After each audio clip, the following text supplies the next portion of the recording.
കയ്യൊന്നും വെക്കണം കേട്ടോ, കയ്യൊക്കെ ഇങ്ങോട്ട് മാറ്റിക്കോ.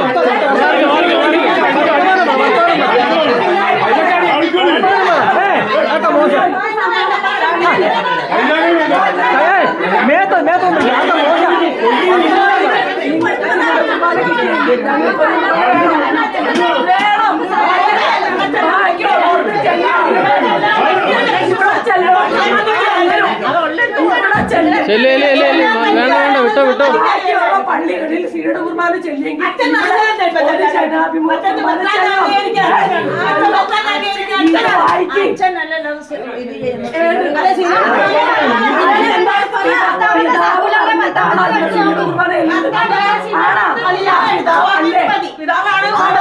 അച്ഛോ അച്ഛോ കളി മാറും കേട്ടാ. അച്ഛൻ കാണുന്ന പോലെ ഒന്നുമല്ല, കളി മാറും. അച്ഛൻ ഈ ലോഹിട്ടെന്ന് പറഞ്ഞ വലിയ ആളൊന്നും ആകത്തില്ല കേട്ടാ. ദൈവത്തെ ഞാൻ പേടിച്ചോളാം, ചേച്ചി എന്നെ പേടിപ്പിക്കണ്ട. ദൈവത്തെ ഞാൻ പേടിച്ചോളാം, ചേച്ചി എന്നെ പേടിപ്പിക്കണ്ട. ഉറപ്പാണ് കേട്ടാ.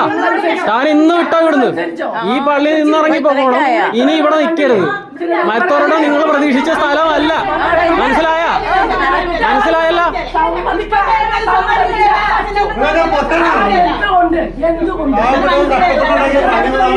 ഇവിടെ നടക്കുന്ന അഴിമതിയൊക്കെ ഞങ്ങൾ പുറത്തു കൊണ്ടുവരും ഉടനെ തന്നെ. മനസ്സിലായ? എല്ലാ അഴിമതിയും പുറത്തു കൊണ്ടുവരും.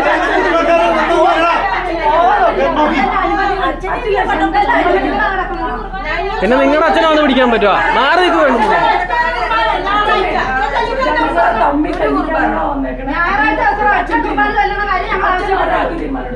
അച്ഛൻ ഒറ്റ കാര്യം പറഞ്ഞാൽ മതി, ജനാഭിമുഖ കുർബാന ഒരെണ്ണം ചൊല്ലാൻ പറ്റുമോ ഇവിടെ? ഈ പ്രശ്നം ഇവിടെ തീരും, ഈ പ്രശ്നം ഇവിടെ തീരും.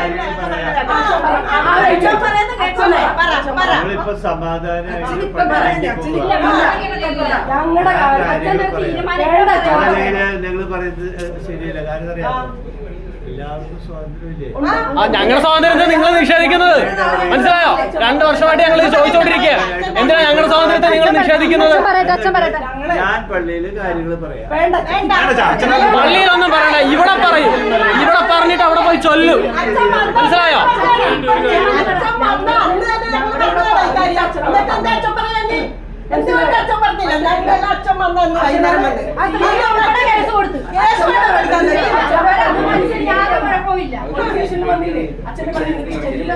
ഓക്കെ അല്ലേ?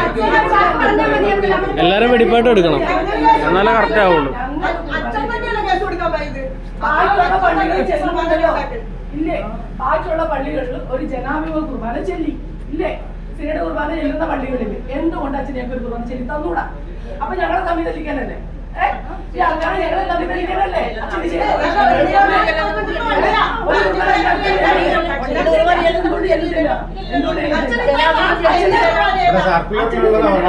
ഇവിടെ ഫുഡും റൂമും കിടക്കാനുള്ള സ്ഥലവും പൈസ തരുന്നത് ഞങ്ങളുടെ പൈസ, ഞങ്ങളും കൂടെ പെരുവിട്ട പൈസയാണത്. ഞങ്ങളില്ലായ്മ എന്ന് പറയണില്ലല്ലോ. ഞങ്ങൾക്കൊരു കുർബാന, അത് ഞങ്ങളുടെ ആവശ്യമാണ്. അവർക്കൊരു കുർബാന, അത് അവരുടെ ആവശ്യമാണ്. അവർക്ക് കൊടുക്കുന്നില്ലേ? ഞങ്ങൾക്ക്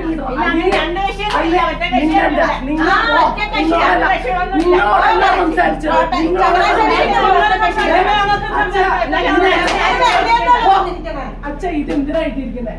തമ്മിൽ തലിക്കാനാണോ? ഇതെന്തിനായിട്ടിരിക്കുന്നത്? അച്ഛൻ പറ. ഞങ്ങളൊരു മറുപടിയാണ് ആഗ്രഹിക്കുന്നത്. ഞങ്ങൾക്ക് മറുപടി വേണ്ട, ഞങ്ങൾക്ക് മറുപടി വേണ്ട, ഞങ്ങൾക്ക് പ്രവൃത്തി മതി. ഞങ്ങൾക്ക് പ്രവൃത്തി മതി. അച്ഛന്റെ